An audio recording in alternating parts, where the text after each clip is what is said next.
everyone, and welcome to another episode of Did You Know? My name is Laurie Brooke and I am your host from Family Law Services Online. Today I am joined by Claire Marriott. Claire is a relationship specialist, a family counsellor and a mindset coach who helps couples, families and individuals improve relationships, all kinds, resolve issues and upgrade their communication style. Claire is passionate about supporting, empowering, and upskilling people.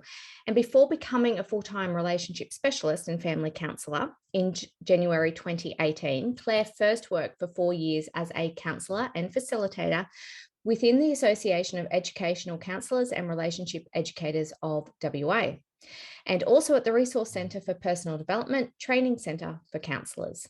Claire's philosophy is to create programs and structures that allow anyone to understand relationships easily and to give practical and straightforward strategies that, when practiced and mastered, enables people to have the fulfilling relationships that they desire. She is dedicated to the mission of facilitating emotional intelligence programs to help people learn to work within their mind and brain with the learning of tools for mind management. Claire now counsels and coaches couples, families, and groups on how to master emotions, de-escalate conflict, and communicate clearly to resolve issues. She is based in WA, but does online and face-to-face sessions. So welcome, Claire, and thank you so much for joining me. Hi, Laurie. Thank you so much for having me here today. You are so welcome. And I'm sure it's no surprise to you all that the reason why I've invited Claire along is because she shares such a similar philosophy in terms of de-escalating conflict and improving people's communication. So Claire, let's talk about your work, because this is exactly what we are focused on here at Family Law Services Online in terms of how can we improve people's communication and reduce conflict so that they can actually focus on what's important, and that is their children. So tell me about what you do. Well, you've explained it very well earlier, so thank you. You're very welcome. So the way I work is a little bit different. I will see, couple and families in a session together, but in order to improve those relationships, we're gonna have to look at working on oneself first, understanding myself at different levels, like physically, mentally, emotionally, and spiritually. So learning how to also, connect with who I am in the whole. Yep. So going back in the past, understanding how the past can in fact impact my relationship today. So before we can work on the whole relationship, communications, tools for better understanding of one another, connection, we first need to work on oneself. Excuse me. So that's where I focus, to work a little bit on the past and also give them some tools to work on the issue that I can go today. And that's very much, I find, a step that a lot of people miss, is that they want to jump straight into focusing on the problems, but without doing the work on themselves first and realizing how that can actually impact the problems that are being created and how it can have an impact for future problems as well. Exactly, yes. So tell me, in terms of, that is how you're different, in terms of focusing on yourself and then working through those different stages. What do you find is a common issue for the clients that come and work with you? How do you think that, I suppose, understanding yourself has that impact for your clients first? Well, what I can see often is that our triggers, our emotions, they come in the way of the communication with our loved ones. So we're going to have a talk about something, simple, and then someone's going to get triggered, they're going to little friction in the body, and then I'm going to react. And actually, those reactions, those triggers are nothing to do with what's happening now. They're actually linked to the past, like, unresolved issues, past traumas, any unmet needs from my parents, anything from the past that is actually needs to be worked on, really, so then we can improve our relationship together. Yeah. And sometimes we don't even realize ourselves, do we, at the start, that they are actual triggers for us. And it's about identifying those triggers. Have you found that when people come to you and you're doing that work in terms of identifying the triggers, that light bulb goes off? Yes. Especially when we go towards the childhood and we can link, what's happening today to the past. It's quite amazing, because as soon as the brain can actually link everything, then we can start to work on stopping those triggers in the present. Yeah. So yes, so that's why I'm a little bit different as well, because I don't do like a 1 hour session with clients.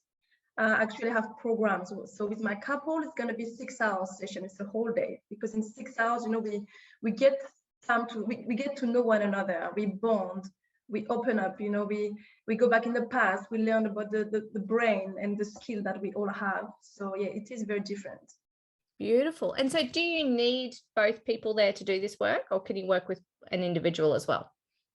Well, if we're going to work on the relationship, it's always better that we start with that first session, are we all together? Because then we can really see what are the patterns, how they interact to one another, and we can really pinpoint what is happening. If you only have one side, obviously you always need the other side of the story to have a bigger picture. Yep. So we will usually start with the together, and then we could do some one-on-one on the side. Okay. And how would you help people who they want to come and do the work with you, but they've got the spouse at home going, nah, I don't believe it, I don't want to do it, I think it's a waste of time? How do you help those couples? Well, I will take them on one-on-one if they are willing to become, you know, a better version of themselves, or a better role model for their kids. Then we will do some work on one-on-one. So the program will be a little bit different, but the content will be the same. I got like a toolbox, and according to what they want to work on, what they're going through, we will find some tools to help them move forward. So what's happening when we start with only one side, sometimes the partner will join a little bit later, because seeing the changes, you know, that's happening. Or sometimes, you know, we have to be careful, because obviously if one is evolving and the other one is not, it could create a disconnection as well. Yeah. So yes, I will explain this at the beginning to make sure they still want to go with that process. It can be such an empowering moment though, when you can see that you're making changes and you're showing up into that relationship differently, and then the feedback that you're getting from the other person changes as well. That can be so. Definitely, when you see the impact on the kids, because obviously the way you interact with your kids will be impacting in a positive way if you do work on yourself. That's why, you know, I realized, you know, many years ago that if I did the work myself, actually parenting becomes so much easier. I don't need to parent anymore. I just have to be the example. You know. Yeah. So tell me, why do you do this? What's your backstory in all of this?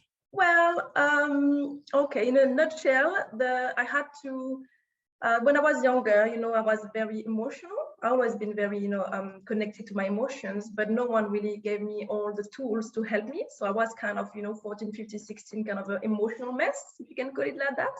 And I wish I had all the tools that I have now earlier. Yep. So the way I went is like, you know, the typical way where you go to the doctor, they want to put you under medication for depression, anxiety, stress. And I didn't want to take those medications because I always knew there was something else. So as much as I evolve, obviously I find the right course, the right training, and obviously heal myself with all the tools, and also with my divorce and everything. So I wish I had all those tools before when I was younger. So actually, yes, I'm helping families to, you know, learn everything, so then I don't have to go through what I've been going in the past. And what do you love the most about your work? Well, connecting with people first at a deeper level, you know, and then helping them to see that everything is possible if they believe and if they want to make the change. Oh, I love that. Everything's possible. Because it is, isn't it? It is. If you want to work on yourself first, anything can happen. Yes. But you have to be committed, though, to the process. Absolutely. Yep. And sometimes I like to explain that. Oh, sorry, Laurie. Sorry, I was saying the example that sets for your children as well. Yes. Yes. And when we go through that journey, sometimes, you know, I just like to explain that it could get worse before it gets better, just to be aware of it, because we're going to go and release some negative emotions from the past, learn some new tools. So we're breaking some patterns, reprogramming the brain. It can take a bit of challenge at the beginning, because the brain is a good slave and the brain likes to stay where it is. So at the beginning, it's a bit challenging. So some people are like, oh, you know, I feel like it's harder than, you know, when I started. And then a few months later, they're like, oh my God, I'm glad I stick to it. Like you're saying, I can see the light now through the, you know, the dark tunnel. So it is, it is amazing, as long as you believe that you can get there, because we can. Yes. Absolutely. It's one of those things too. I think, you know, we have our comfort zones, and the minute we try to start stepping outside those comfort zones, our self-sabotaging behaviors step in and they go, no, you're not, it's uncomfortable. Don't do it. Don't do it. Don't do it. But if we can just, continually hit it with the hammer to break through that wall, the minute you get over to the other side, you just feel so much freer and the relief sets in. That's what I found. Yes, definitely.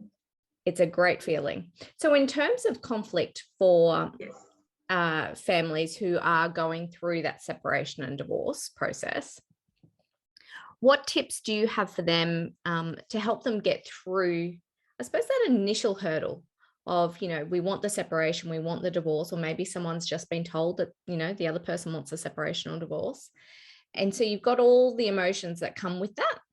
How do you help them get through that initial period of conflict and emotional anxiety? I will show them some tools so they can focus on themselves and release those emotions, because emotions are part of life. We're always going to have positive and negative emotions. However, there is a way to obviously release the negative so we don't keep them, and then don't obviously prevent us from having healthy communication and manage conflict. Yeah. So we give them some tools to release those emotions depending on the level and intensity of the emotions. And then obviously we will work on the communication part, learning to become a better listener. So then we can, handle conflict better, making it more a communication style than a conflict. I'm so sorry. I feel like. Are you okay? All of a sudden. So in terms of handling that communication and conflict, what do you think people struggle with the most? Well, there will be the emotions coming between the communication and the person. Like you said, when your ego is triggered and if your ego is full of negative emotional attachment from the past, then this will prevent us from listening properly. And if not listening to the other one, we first need to listen to oneself, so then I can let it go. So I give them some tools. When they start to communicate, they have to check their level of stress. Then if they're good to go, they start. And as soon as someone is triggered, they have to stop, do that exercise, come back, start again, and see if they can get somewhere. And then obviously I use a little bit of NVC communication, non-violent communication, and we take turn to talk. Someone is going to talk, you're going to listen and feedback, and the other one is going to talk, you listen, you feedback, and then we focus on fulfilling the needs. I love that. So Claire, where can people find out more? Oh, well, I guess on the website would be the best way to find more. www.perthfamilycounseling.com.au. I'm now starting to be a little bit more present on social medias like Facebook and Instagram, slowly.